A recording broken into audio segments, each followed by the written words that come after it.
Hello दोस्तों, मैं हूं doctor Shrey Barot from Jogi Ayurveda hospital Surat, Gujarat. दोस्तों, पहले मैंने आपको हाइपर एसिडिटी के वीडियो में एसिडिटी में किस किस प्रकार के लक्षण देखने को मिलते हैं और कौन कौन सी वजह हो सकती है जिनकी वजह से एसिडिटी होती है, ये सभी मैंने आपको डिटेल में बताया था। दोस्तों, एसिडिटी बहुत सारे लोगों को होती है और जो पित्त प्रकृति वाले लोग होते हैं उनको खास करके जल्दी से एसिडिटी की तकलीफ़ होती है।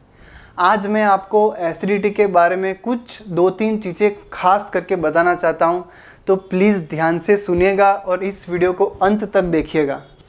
वैसे तो दोस्तों, अगर हमें एसिडिटी होती है और हम उसके लिए कोई एसिडिटी की गोली ले लेते हैं तो इसमें कोई दिक्कत नहीं है, लेकिन कभी कभार किसी व्यक्ति को इतनी ज़्यादा एसिडिटी होती है कि वह अपनी दिन की शुरुआत ही एसिडिटी की गोली के साथ करते हैं। सुबह में उठते ही उनको एसिडिटी की गोली लेनी पड़ती है, या तो दिन में कुछ भी खाते हैं तो खाना खाने से पहले उनको एसिडिटी की गोली लेनी ही पड़ती है।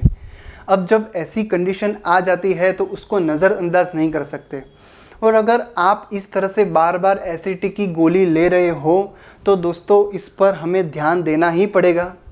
कुछ खास बातें, 2 चीज़ें मैं आपको बताना चाहता हूँ। सबसे पहले तो जब भी आप एसिडिटी की गोली बार बार लेते हो तो लंबे समय से इस तरह से गोलियां लेने की वजह से हमारे स्टमक को गोली की आदत लग जाती है। फिर आप जब भी ये एसिडिटी की गोली नहीं लेते हो तो आपको एसिडिटी की समस्या बढ़ जाती है। तो हमारे स्टमक को इस प्रकार की आदत से हमें बचाना चाहिए, इसलिए हमें एसिडिटी की गोली बार बार नहीं लेनी है। और दूसरी बात तो यह है कि यह जो एसिडिटी की मेडिसिन होती है वह एंटासिड होती है, मतलब कि जब भी वह हमारे स्टमक में जाती है तो स्टमक में रहा हुआ जो एसिड होता है उसको न्यूट्रल कर देती है। तो समस्या यह होती है कि जब भी हम ज़्यादा मात्रा में एसिडिटी की गोलियां लेते हैं या तो लंबे समय से एसिडिटी की गोलियां जाती है तो हमारे स्टमक में जो नेचुरल डाइजेस्टिव पावर होता है, जो डाइजेस्टिव फायर होता है, इसे आयुर्वेद में हम जठराग्नि कहते हैं। तो यह जो डाइजेस्टिव फायर होता है वह रिड्यूस हो जाता है या ख़त्म हो जाता है, और लंबे समय से यह एसिडिटी की गोली लेने की वजह से हमें इनडाइजेशन की प्रॉब्लम भी शुरू हो जाती है। तो दोस्तों, यह एसिडिटी की गोली बार बार लेने की वजह से खड़ी हुई समस्या है जिस पे हमें बहुत ज़्यादा अच्छे से ध्यान देना ज़रूरी है। तो दोस्तों, इस सभी समस्याओं में से बाहर लाने के लिए हम आपको ज़रूर हेल्प करना चाहते हैं, क्योंकि आयुर्वेद ही एकमात्र ऐसा उपाय है जिसके द्वारा एसिडिटी बहुत जल्दी से और हमेशा के लिए दूर हो सकती है। क्योंकि आयुर्वेद की मेडिसिन्स एसिडिटी को हमेशा के दूर करने के लिए सक्षम है।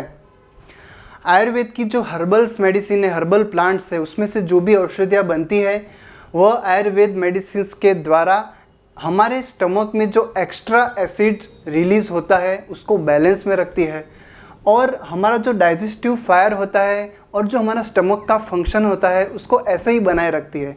इसकी वजह से हमें प्रॉपर भूख भी लगती है, हमारा डाइजेशन भी ठीक होता है, और यह एसिडिटी की समस्या होती है वो कुछ ही दिनों में बहुत जल्दी से गायब हो जाती है। तो फ्रेंड्स, अगर आपको बहुत ज़्यादा एसिडिटी की तकलीफ़ है या तो लंबे समय से आपको एसिडिटी सता रही है तो प्लीज़ इसको नज़रअंदाज मत कीजिए, क्योंकि यह जो समस्या है इसका अगर परमानेंटली हम निकाल नहीं लाते हैं तो आगे जाकर ये दूसरी बीमारियां ला सकती है। अगर हम एसिडिटी को बहुत लंबे समय से चला रहे हैं, उसकी अच्छे से इलाज नहीं करते हैं, तो आगे जाकर गैस्ट्रिक अल्सर्स, गैस्ट्राइटिस या तो स्टमक इन्फेक्शन होने के चांसेस 100% है। तो इसका इलाज करवाना बहुत ज़रूरी है। मैं फिर से आपको बताना चाहता हूँ कि आयुर्वेद की मेडिसिन्स द्वारा इसका परमानेंट सॉल्यूशन ला सकते हैं। तो प्लीज़ कंसल्ट करने के लिए स्क्रीन पर जो नंबर दिया है उस पर कॉल कीजिए। अपने स्वास्थ्य का बहुत अच्छे से ख्याल रखिए, आयुर्वेद को अपनाइए। जय धन्वंतरी, धन्यवाद।